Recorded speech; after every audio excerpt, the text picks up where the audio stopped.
Also very pleased and honored to have a number of Canadian Armed Force veterans joining us today. On behalf of all members of the Assembly, we thank you for your dedicated service to our country. Veterans Sean Artson, Mike Rood, David Bona, Bruce Given, along with Danae Clan Mother, Noraline Vibran. Please rise and receive the warm welcome of the Assembly.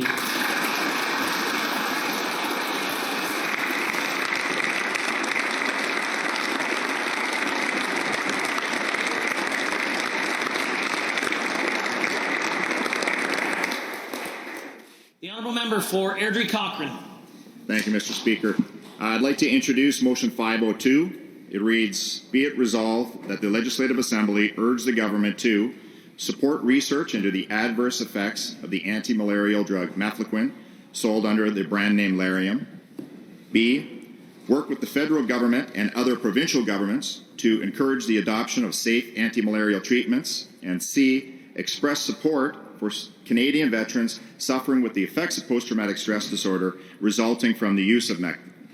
Now, Mr. Speaker, because it's important that we use accurate terminology, I've worked with a colleague to put forward an amendment to this motion to make a correction. So I'm hoping for a little bit of patience here from my fellow members to establish this change, and then I'll save my speech until after that member has introduced the amendment. Thank you, Mr. Speaker. The Honourable Member for Leduc Beaumont. Thank you, Mr. Speaker, and I appreciate the member from Airdrie Cochrane for bringing forward this important motion today. And I appreciate the opportunity to rise and speak to it, and urging our government to press the federal government to stop administering the use of the anti-malaria drug Mefloquine, also known as Lariam, to the Canadian Armed Forces. Mr. Speaker, quinolines are neurotoxic drugs, including Mefloquine, and Mefloquine first started being prescribed to the Canadian Armed Forces in 1992. Service members did not have a choice in taking this drug, as they did not know the side effects that it would cause, and at the time it did not seem that anyone did. Mefloquine seemed more efficient at the time and cheaper to its counterparts, since it had only had to be taken once a week compared to every day.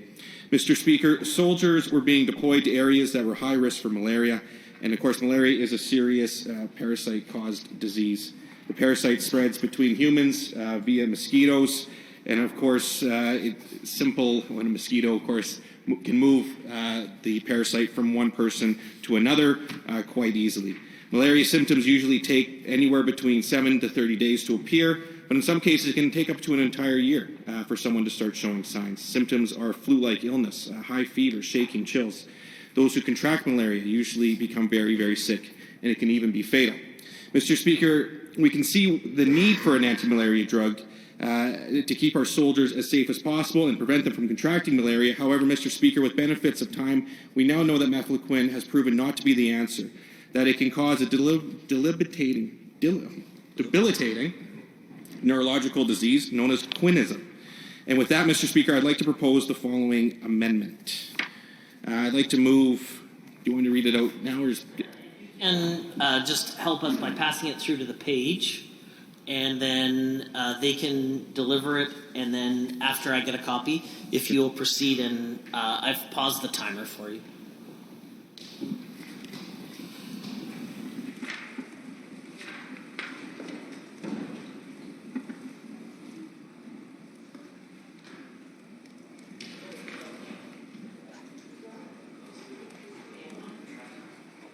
Honourable members, this amendment will be referred to as Amendment A1. The Honourable Member for Leduc Beaumont, you have 8 minutes remaining. Thank you, Mr. Speaker. So I move that motion other than Government Motion 502 be amended in Clause C by striking out post-traumatic stress disorder and substituting quinism. And I'll continue on. So the neuropsychiatric quininism, or just quininism, is a lasting disorder that results from chronic encephalopathy and brainstem dysfunction caused by quinoline toxicity of the central nervous system. And this is caused by quinoline drugs, including quinacrine, chloroquine, and Mefloquine. And some of the quinism side effects include dizziness, vertigo, visual disorders, lasting tinnitus. Additional side effects include hallucinations and nightmares, aggressive behavior, anxiety, paranoia, insomnia, psychotic behavior, debilitating cognitive dysfunction, and thoughts of suicide. Among military veterans, many of whom are prescribed quinoline, antimalarials during combat deployments, the lasting symptoms of neuropsychiatric quinism are often mistaken for those of post-traumatic stress disorder. And Mr. Speaker, many of these veterans are being diagnosed with post-traumatic stress disorder when in fact it is quinism, which could have been avoided had they not been prescribed Mefloquine. Mr. Speaker, our soldiers and our veterans have put their lives on the line and have done so much to serve our country. The last thing we want is for them to suffer the horrifying side effects of a drug that we are prescribing them. Since malaria is a very serious potential life-threatening disease, the use of a medication to prevent it is critical, and our government needs to work with the federal government as well as other provincial governments to encourage the adoption of safe anti-malarial treatments, and we need to stop giving our soldiers this drug. While many may think that the chances of having serious side effects from the prescribed drugs are rare, Mr. Speaker, and that they are many other drugs that also have side effects on the label that most consumers don't experience, we need to recognize that the military armed forces are a unique population in a unique situation. They are put into vulnerable environments that could increase their risk factor, predisposing them to the side effects of Mefloquine. In fact, Mr. Speaker, more recent research confirms that nearly 1 in 7 of those who have been exposed to Mefloquine experience nightmares or other abnormal dreams. And further, more than 1 in 5 of those who complain of nightmares report that the symptom has lasted more than 3 years. Mr. Speaker, it is with a heavy heart that I'd like to share the devastating story of a former Canadian soldier who had suffered immensely from the effects of quinism. Richard Schumann said that ever since he was a little boy, it was his dream to join the military. And while learning more about Mefloquine, I came across Richard's story. In 2005, Schumann was on a mission in Afghanistan and was ordered to take Mefloquine. Almost as soon as he began, side effects from the drug caused him to have terrifyingly vivid dreams. And in one of these instances, Schumann was dreaming that he was attempting suicide. Well, little did he know he was acting out his dream in real life. Thankfully, Schumann's fire team partner, who was close by, had heard the sound of Schumann cocking his firearm in time to wake him up and stop him.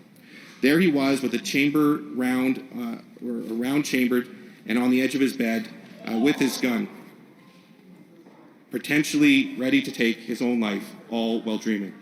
Mr. Speaker, Richard Schumann goes on to say that it wasn't the Taliban that was going to kill him, but rather he almost killed himself, and that he attributes this to the drug that the government forced him to take. And this is not right. This is unfair and wrong.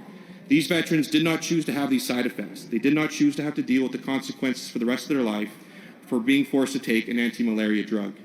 Mr. Speaker, not only does the federal government need to put an end to the administering of Mefloquine and find a better solution to protect our soldiers against malaria, they need to provide support to our veterans who have health issues, who have been dealing with these serious side effects relating to Mefloquine.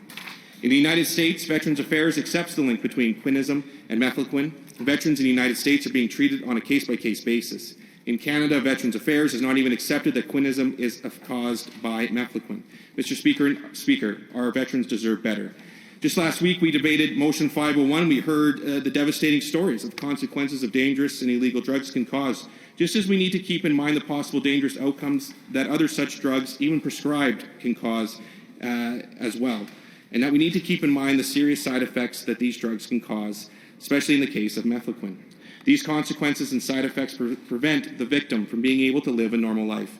Mr. Speaker, I hope with the support of this House, I hope to see action taken from our government to pursue and pressure the federal government to stop giving Mefloquine to our soldiers, to provide support for those suffering from quinism, and do all we can to keep our Canadian Armed Forces safe. They deserve it, Mr. Speaker. Thank you. Honourable members, as the member moved an amendment, it's reasonable to allow the mover of the motion to reply. I will go to the honourable member for Airdrie Cochrane, followed by a member of the opposition, should they choose to provide some additional comment. The honourable member. Thank you, Mr. Speaker. Thanks for the opportunity to speak to the amendment on Motion 502. We wanted to be precise with the wording, so thank you for the procedural understanding. I'd like to also thank members of the House and all Canadian Forces members who have served Canada in the line of duty. Mr. Speaker, in 1994, at the age of 17, a young man named Sean Arnson joined the Canadian military, ready to do whatever it took to protect our country. It's incredibly admirable for anyone to join the forces, and to do it knowing full well that one day they may pay the ultimate price. Sean and many other soldiers did this for love, honor, and respect of Canada. In February 2002, after 8 years of service, Sean was deployed to Afghanistan, where upon arrival, he and his fellow soldiers were directed to take a weekly dose of an anti-malarial drug called Mefloquine. There were no warnings about the drug or its side effects. He was ordered to take it, and he did. There was no option, it was mandatory. But like many he served with, they trusted that the drug was safe, and as he would tell you, they had much more urgent and fierce things to worry about serving in a war zone with an enemy trying to kill you. An anti-malarial drug was the last of his worries. That said, the effects of the drug were immediate. It began with insomnia. If you did sleep, vivid night terrors, anxiety, and mood swings. But for Sean, were these the effects of Mefloquine or the intense conditions in which he was living? From his perspective at the time, it was hard to know what to attribute these symptoms to. Other soldiers were experiencing similar things, some much worse, including paranoia, hallucinations, panic attacks, and suicidal thoughts. Sean left the Canadian Forces after serving 10 years. He took 33 doses of Mefloquine, and his life, and many others before and after him, was changed forever. You see, Mr. Speaker, Canadian soldiers were used as part of a clinical trial. Mefloquine's first use by CAF, Canadian Armed Forces, was by troops deployed in Somalia in 1992, where industrial quantities of the drug Mefloquine were supplied. Unfortunately, CAF did not participate in the safe monitoring study, since guidelines were not compatible with operational requirements. The benefit for the East African and future operations being the drug was prescribed once per week, which was preferred to the daily dose treatment available at the time.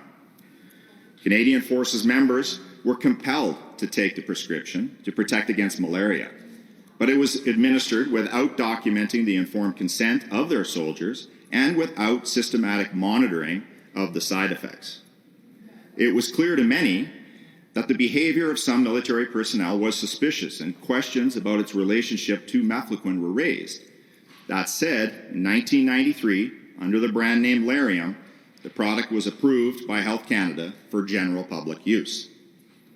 Since then, various medical practitioners have warned of the side effects, and research began into the consequences of its consumption. In June of 2019, Chair Neil Ellis released a report from the Standing Committee on Veterans Affairs entitled Effects of Mefloquine Use Among Canadian Veterans.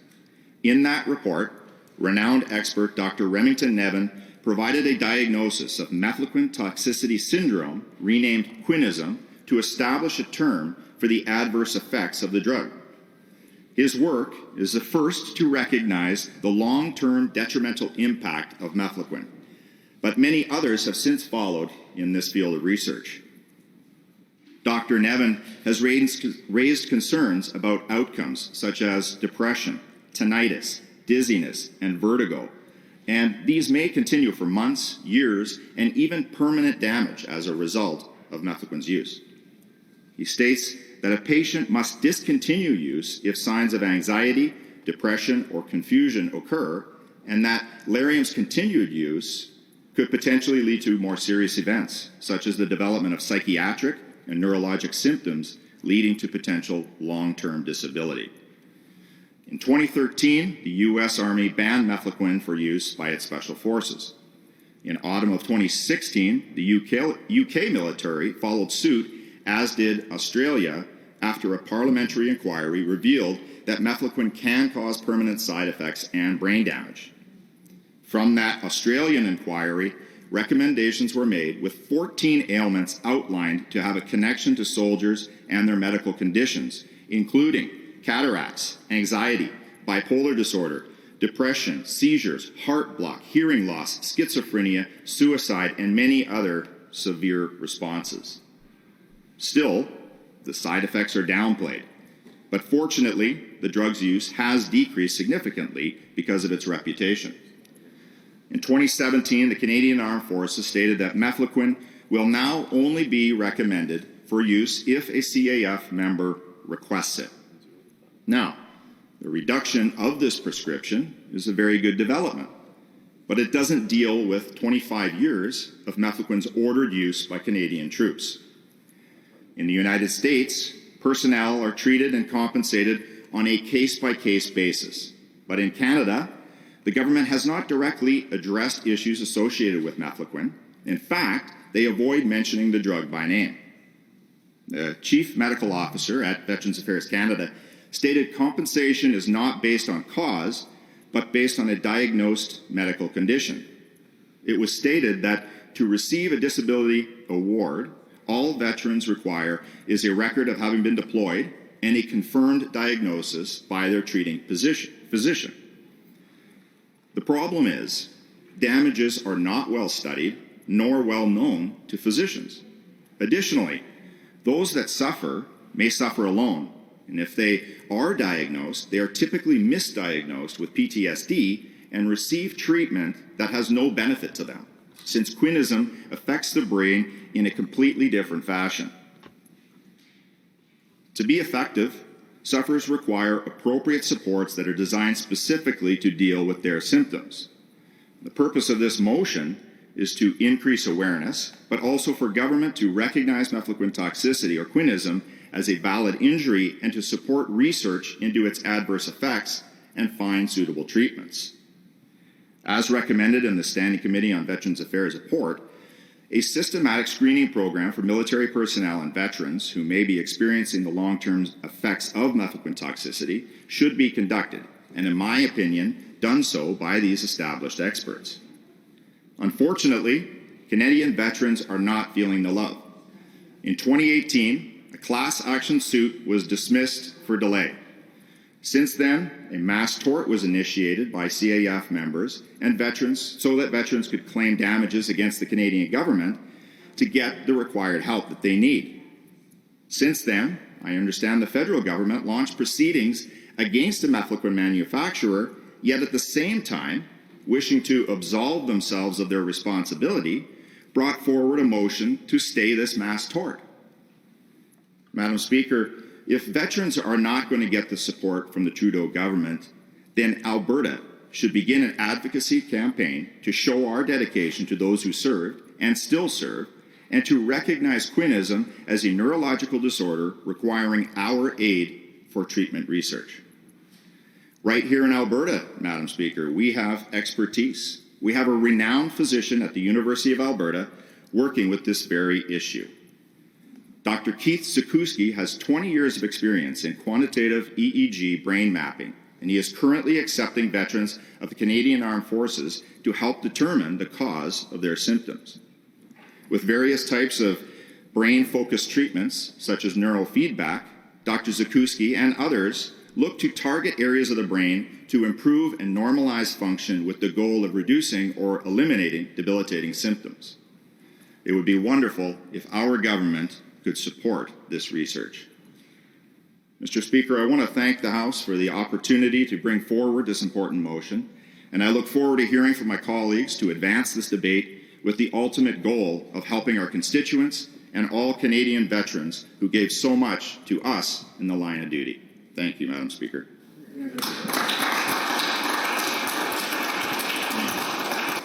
Other speakers to the amendment. The Honourable Member for Edmonton-Glenora.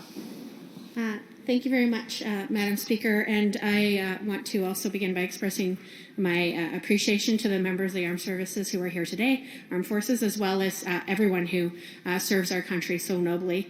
And also I want to thank the member for Airdrie Cochrane, as well as the member for Leduc-Beaumont, for bringing forward both the motion as well as the amendment for our consideration here today. I really love days where we can give each other advance notice and come together, and this is something that our side of the House is very excited to come together, working with the government private members who brought this work forward today. I want to say how anytime we have an opportunity to stand in support of the folks who support us each and every day as Canadians, I think is a good day. I regularly reflect upon the service of two of my grandparents over many years prior to my birth, and how when people enlist and they are part of serving their country, they need to be able to trust that those who are in positions to make decisions on their behalf are taking the best information into consideration. They need to be able to trust whether that's somebody who's sending them into a battle or somebody who's prescribing medication for them. And I can't state enough how grateful I am to the member of our armed forces who've made and continue to make significant sacrifices for our country to protect the lives of people throughout the world. We are grateful. And we know that for many, these acts of service can frequently have long-term lasting impacts, including quinism and PTSD. On this side of the House, we believe it's important to support and address mental health issues. I'm sure that the members who brought this forward today do as well. We've consistently called for increased access to mental health supports for all Albertans, and we want those to be made available cost-free. In 2016, a member of our caucus, my colleague from Edmonton Castle Downs, introduced and we passed the Post-Traumatic Stress Disorder PTSD Awareness Day bill, which I think was a step in the right direction. I think today is a further step in the right direction. The Canadian Forces rates of PTSD have doubled in just the course of 10 years, and I think it's important that we talk about the causes of these impacts, including causes that many researchers have shown can be correlated to medications that have been prescribed to those who've enlisted. So doing so will assist in developing treatment for those who've been negatively impacted and who are living with quinism, I believe. And conversations like the debate we're having today, I think, are one very small piece. I really appreciate that the motion sort of has three parts. The first one, of course, is supporting research into the adverse effects. The second one is calling on partners to do something about it. And the third one is specifically, as amended, the naming of quinism. So thank you to my colleagues for doing that and for parceling it in sort of three very clear ways. When we talk about neurological diseases and disorders and mental health issues, we normalize these discussions, and it works to remove stigma for all. A stigma that through the work of advocates and survivors and so many who are living with these illnesses, I think, give us a better understanding as a society. So this motion, I believe, will assist with that as well as members of the armed forces who've been personally impacted by quinism, of course, to see themselves reflected in this chamber.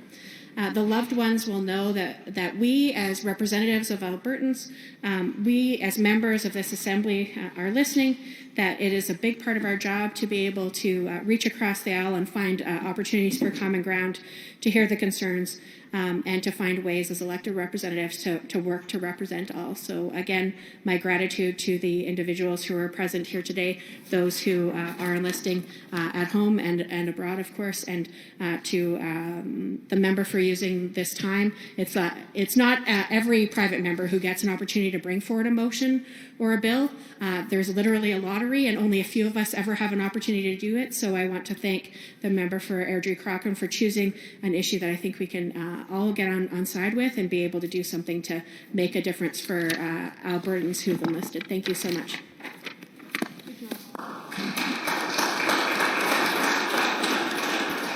Any other speakers on the motion or the amendments? On the amendments? Seeing none, let's vote on the amendment as proposed by the Honourable. We could deal with the amendment and then go back and debate on the motion as amended.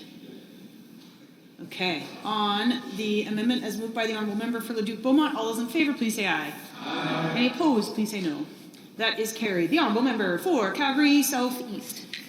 Thank you, Madam Speaker. And I'd like to thank my friend, the member from Airdrie Cochrane, for introducing this important motion, and the member for Leduc-Beaumont for proposing the amendment we just voted on. Malaria is a potentially life-threatening and parasitic disease present in many tropical and subtropical areas of the world. And it's a real risk to individuals that travel to endemic areas. Preventing malaria relies on a number of tactics, including utilizing repellent and nets to avoid being bitten by infected mosquitoes, and taking malaria medication to eliminate parasites that enter the body through bites. Mefloquine was first created in the early 1970s by researchers affiliated with the United States military's Walter Reed Army Institute of Research, and was popularly marketed under the brand Lariam. Members of the Canadian Armed Forces that were deployed to regions with high malaria infections between 1992 and 2002 were given Mefloquine. This controversial medication has now been shown to potentially cause serious side effects, including anxiety, depression, hallucinations, paranoia, as well as nervous system issues like vertigo, seizures, tinnitus, and insomnia. Also known as neuropsychiatric quinism, Mefloquine-related chronic symptoms may mimic several psychiatric and neurological disorders, including PTSD. Decades ago, early pre-licensed studies on Mefloquine were conducted predominantly among male prisoners, military personnel, and in third world country populations. And although vertigo and nausea were commonly reported in these early trials, at the time, the drug was presented as free of severe psychiatric side effects. Since Mefloquine was viewed as a miracle drug at its discovery, initial reports of severe psychiatric symptoms, including amnesia, confusion, and psychosis, were frequently dismissed as coincidental. Later on, these symptoms would be blamed on the stresses of overseas travel, recreational drug use, or pre-existing mental illness. Despite continued reports of severe psychiatric side effects, it was only in 2001 that Mefloquine's psychotropic effects became more widely known. In addition, later trials showed that specific neuropsychiatric symptoms such as nightmares, anxiety, and psychosis during use are at least 100 times more common than previously reported. More recently, reports of suicide ideation, and acts of violence tied to the drug's use have heightened concerns. In October of 2016, many veterans made complaints to the Canadian government, stating that they believed they were suffering from health problems related to Mefloquine, and that they were required to take during missions. Despite these complaints and concerns, the Canadian Forces continued to offer Mefloquine as the first option for specific deployments until a Surgeon General's Task Force report was released in 2017. It is worth noting that Mefloquine was not pulled from the Armed Forces malaria prevention. Instead, it is viewed as a less preferred agent. Madam Speaker, learning about the risk factors of medications years after initial usage is unfortunately not a novel phenomenon. But since the task force report, many studies have examined the long-term effects of Mefloquine in veterans who took the drug. And even though the studies have had mixed results, most of them have highlighted the need for additional research. Aside from further research into Mefloquine, now more than ever before, there was a need for supporting Canadian veterans suffering from the effects of quinism. Additionally, there is a considerable need to explore whether Mefloquine-induced quinism has contributed to veterans' PTSD diagnoses. Misdiagnosis of Mefloquine toxicity as PTSD without considering the potential confounding effects could result in long-term treatment mismanagement of affected individuals, potentially worsening their symptoms rather than relieving them. We owe it to our veterans to provide them with answers and appropriate additional supports. As their mental health continues to suffer, so does every other part of their lives, and so many of them have lost so much after sacrificing so much for us in our country. Madam Speaker, the men and women who enlist to serve our country do receive excellent training, but veterans continue to face considerable challenges transitioning back to life at home, including financial, vocational, emotional, physical, and psychological hardships. Failure to adequately recognize these challenges, including the potential for quinism to cause or exacerbate them, is a disservice to those that served. Many veterans who took Mefloquine as part of their mandatory deployment medication feel as though they have been abused, ignored, and abandoned. Unfortunately, their concerns about the drug's long-lasting effects have often been dismissed as trauma-caused issues.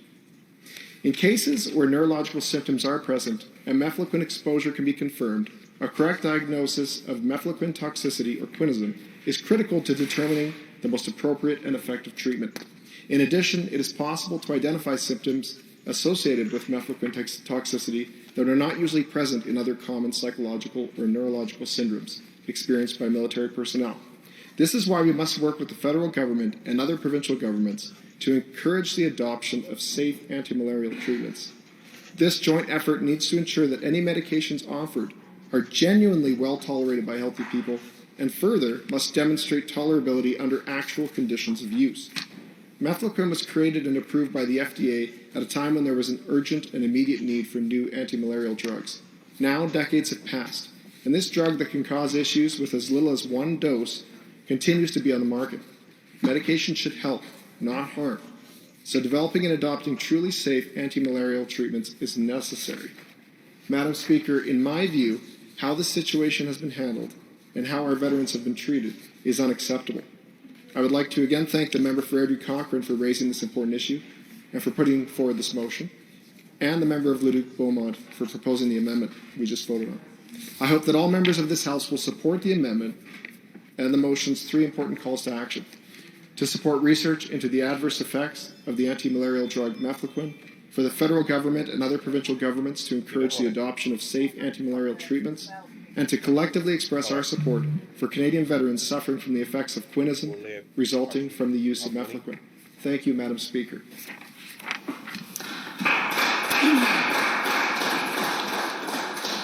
Any other members to speak to motion 502 as amended? The honourable member for Vermilion, Lloydminster. Thank you, Madam Speaker. I just want to begin by thanking the honourable member of Edry Cochrane for the motion, and the member of Leduc Beaumont for the amendment. As citizens of Canada, we are lucky to live in a place where climatic factors, including rainfall, temperature, and humidity patterns, do not support the Anopheles mosquitoes, which spreads malaria. In Canada, where the average year-round temperature is below 20 degrees, the Plasmodium falciparum, a parasite causing severe malaria, is unable to survive. We have also been lucky to develop different medications thanks to innovations in the pharmaceutical sector to combat this horrible sickness globally. One of them being Mefloquine. Just like we trusted science to create this medication, we must follow science in understanding each aspect of Mefloquine, both good and bad. Mefloquine is a synthetic derivative of quinoline, which science has proven to be a highly effective drug against the malaria parasite, and for that we are grateful. Unfortunately, Madam Speaker, there is more to this story. Mefloquine is a pharmacological name of an ingredient in a medication pharmaceutically known as Lariam. This medication was trialed in 1975 as the need became apparent that a new malarial drug would be needed in the aftermath of anti-malarial therapy. Chloroquine became less effective against the parasite in such areas as sub-Saharan Africa and Southeast Asia.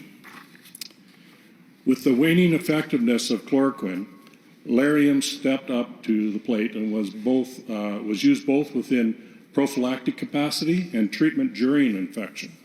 However, while this drug proved effective in many senses, it had some serious side effects.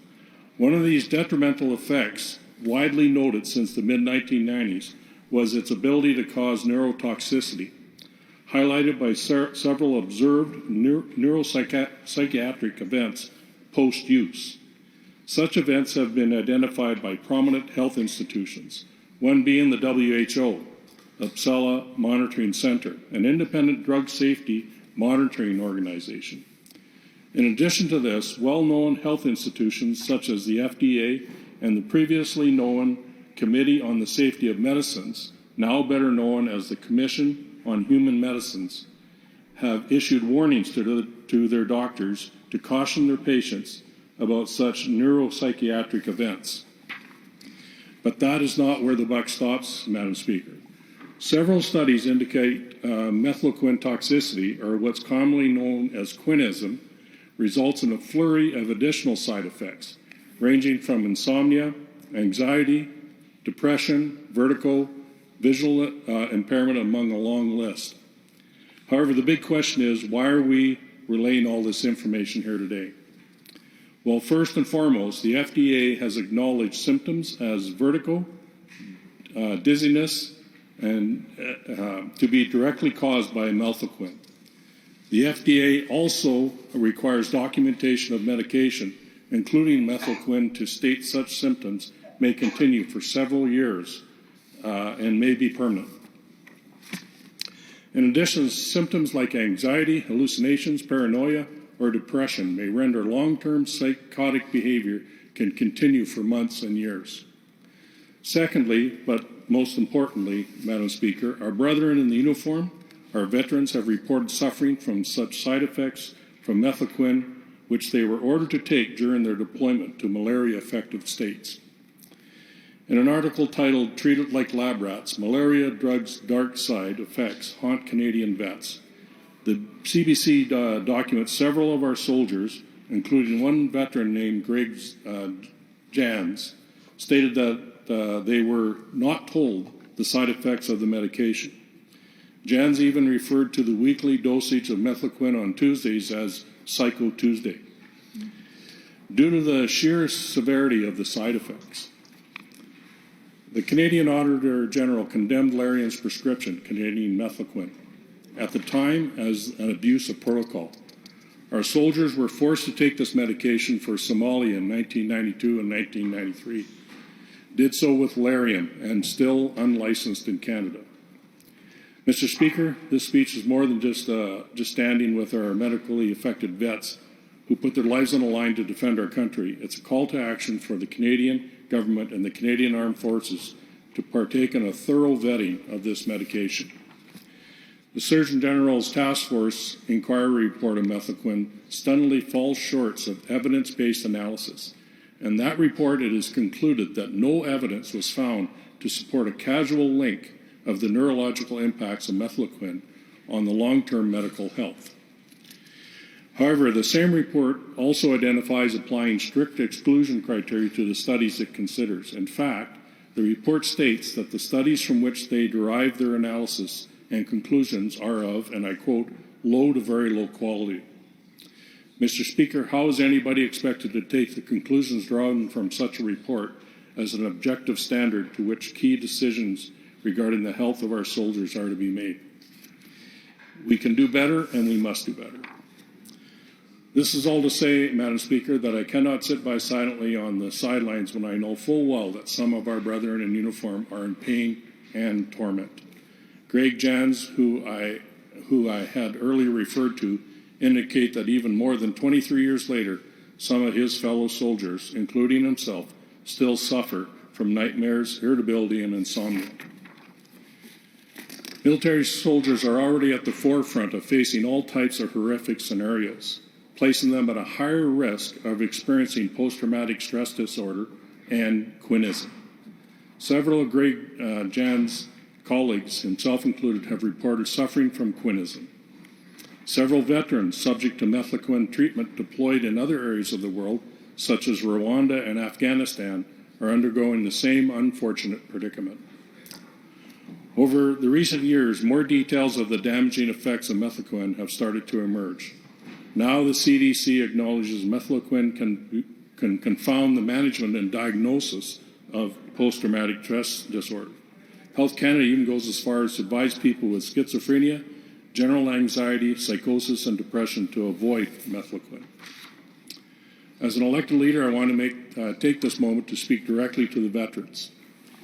Dear veterans, I acknowledge your pain and express my heartfelt sympathy to all you brave men and women. I stand here today and call for both the federal and provincial governments to issue a more in-depth inquiry in the meantime, substituting Mefloquine for an anti-malarial and providing suitable alternatives.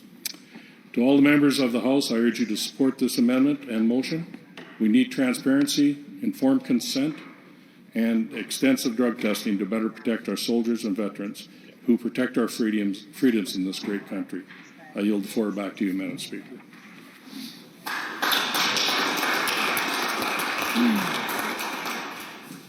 The Honourable Member for Laxane and Parkland. Thank you, Madam Speaker, and thanks to the members on both sides speaking to this wonderful motion today put forward. So with a heavy heart, I know that the member from Airdrie Cochrane brought this forward. And again, as one of the other members mentioned, as a private member to get a motion, it's kind of a big deal.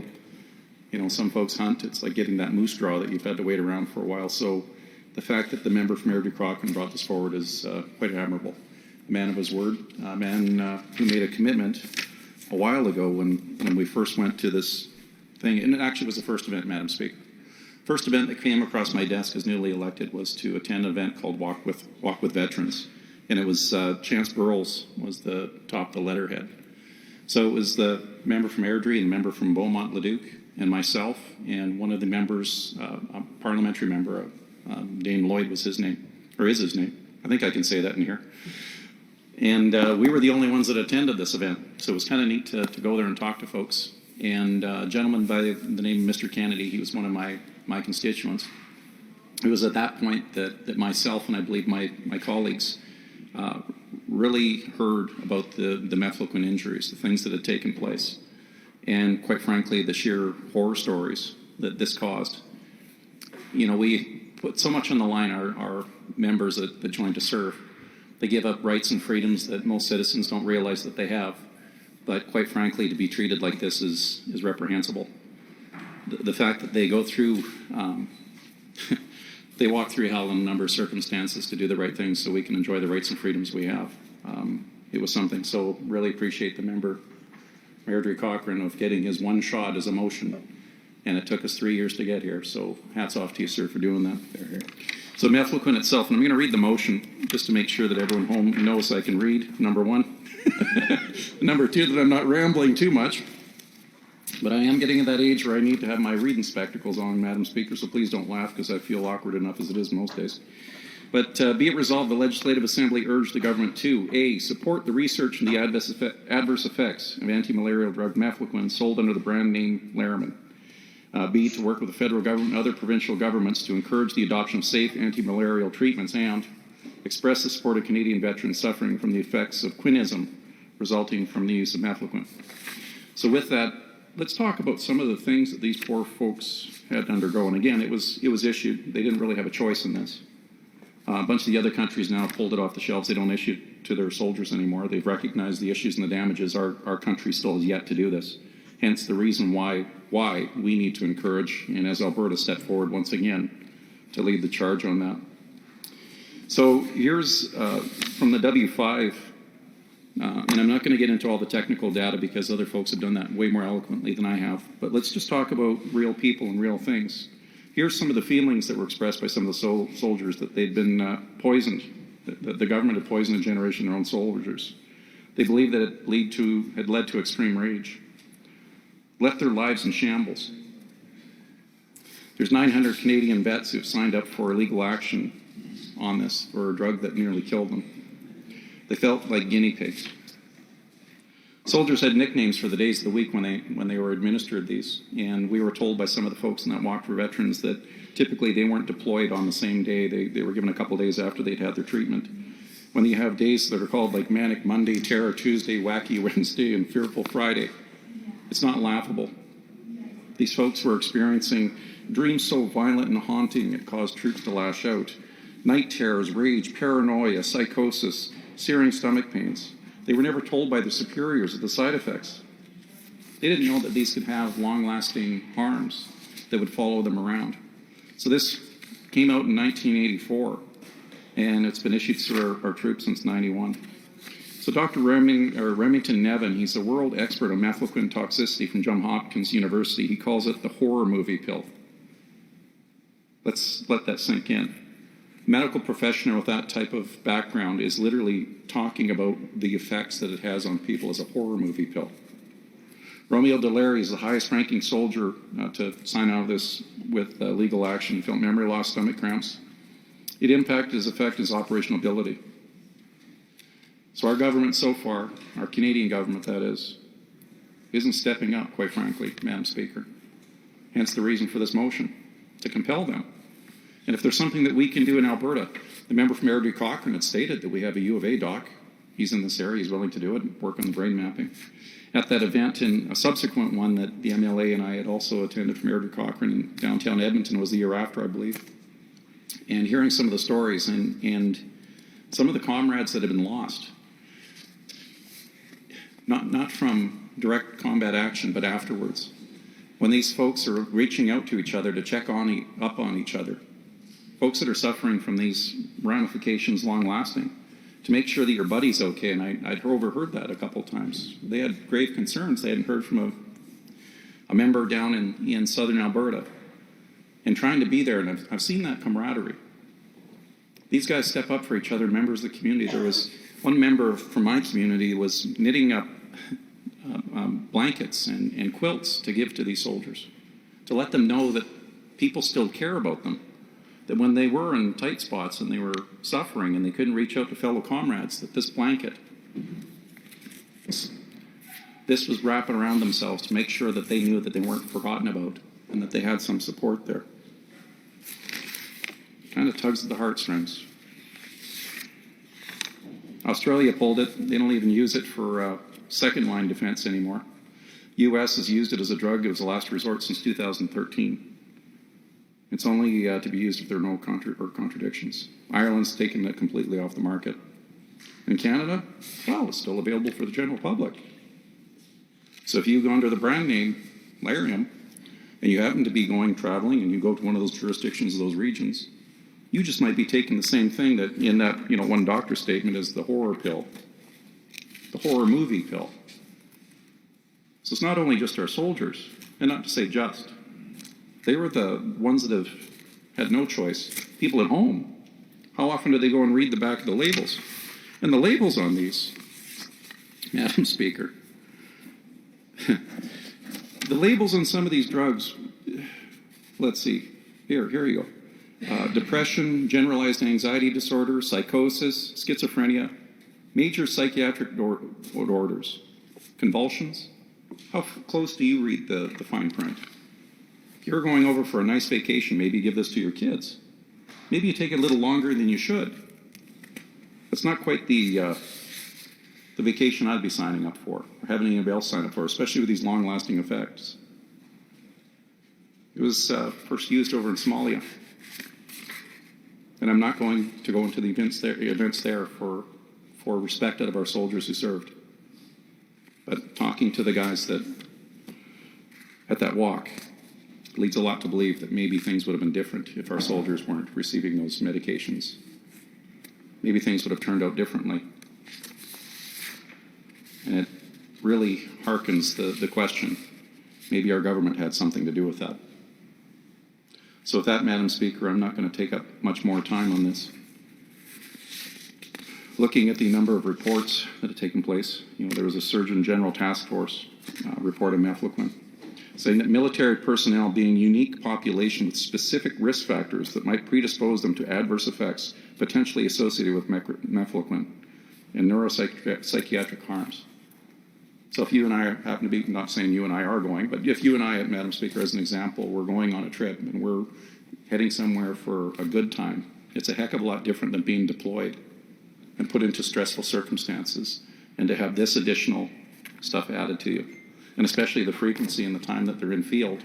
And it's not supposed to be taking any more than 8 days, and these folks are deployed for a heck of a lot longer than that, 8 months at least, depending on the circumstance, maybe even longer. So it harkens the question that when all of these experts are doing these things, speaking out against it, when we have witnesses and testimonies right here in your face, and if you want to watch it, watch that W5. There was 2 episodes on it. And if it doesn't bring a tear to your eye or doesn't make you think, then you haven't watched it. Because I don't think there's anybody in this chamber out in the general public that can't put themselves in that circumstance or know someone in the area or their family that may have been exposed to that. And maybe it'll help you understand a little bit more what's happening with these folks.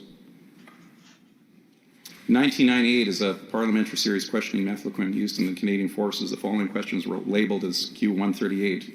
Of the members of the Canadian Forces who administered Mefloquine since 92, how many have attempted suicide? In what year in the Canadian abroad, if any, in the country? The question was never answered. Methodology consists of crude listening and attempted contemplated suicide reports by military police. So again, we can administer these things. We don't track them in the proper way, and we don't even know the cause of effect or harm. Are there any other members wishing to join the debate on motion 502 as amended? Seeing none, I will ask the honourable member for Airdrie Cochrane to close out debate. Thank you, Madam Speaker. Over the course of this afternoon's debate, we heard about the detrimental effects of Mefloquine toxicity, or Quinism, as it relates to Canadian Armed Forces members and veterans. One of those veterans, whose story was discussed earlier, Sean Arnson, wanted me to make clear that Quinism is not something that is exclusive to the military. In Canada, Lariam became available for public use in 1993. Citizens here, as well as around the world, used it for the intended purpose, but they may have no idea about the impact that this drug has played in their lives. Madam Speaker, in 2002, on a camping trip to Central America, my wife, 2 friends, and I were prescribed Lariam to prevent malaria. All 4 of us developed insomnia, and during intermittent periods of sleep, experienced very vivid dreams. When awake, it felt as though you were in a high state of anxiety, like you had just drank an entire pot of coffee, and you felt that way all the time. Now, as we all know, our body requires sleep. So when deprived of it, of this necessity, it begins to take its toll on our body and on our mind. For us, something didn't feel right. Something was off. So after only a few weeks of taking Mefloquine, my wife and I decided to discontinue its use, and we did not finish the prescription. For myself, in a matter of a few weeks, I felt back to normal, but that was not the case for my wife, Tracy. She felt jittery, high-strung, and anxious for months after. Within 2 weeks of arriving home, she went to our family physician to learn that she had suddenly developed an arrhythmia. This was obviously shocking for a healthy woman in her 30s with no history of heart problems. Now, fortunately, as the effect of the drug dissipated, the arrhythmia went away. But for years, she had periods of sleep apnea, unexplained dizziness, and bouts of vertigo that created a lot of stress for her. As a byproduct of this anxiety, my wife developed thyroid disease, of which she takes daily medication and will for the rest of her life. Now, Madam Speaker, can all of this be attributed to the use of Mefloquine? Well, quite frankly, I'm not certain. But that's the very reason we require government support to conduct the necessary research to help veterans and constituents who are suffering. Madam Speaker, I'd like to thank all my colleagues for their efforts here today, and I'd like to thank all veterans, those currently serving in the forces today, and all those who lost their lives in service to our country. Thank you in advance for your support of Motion 502. Thank you.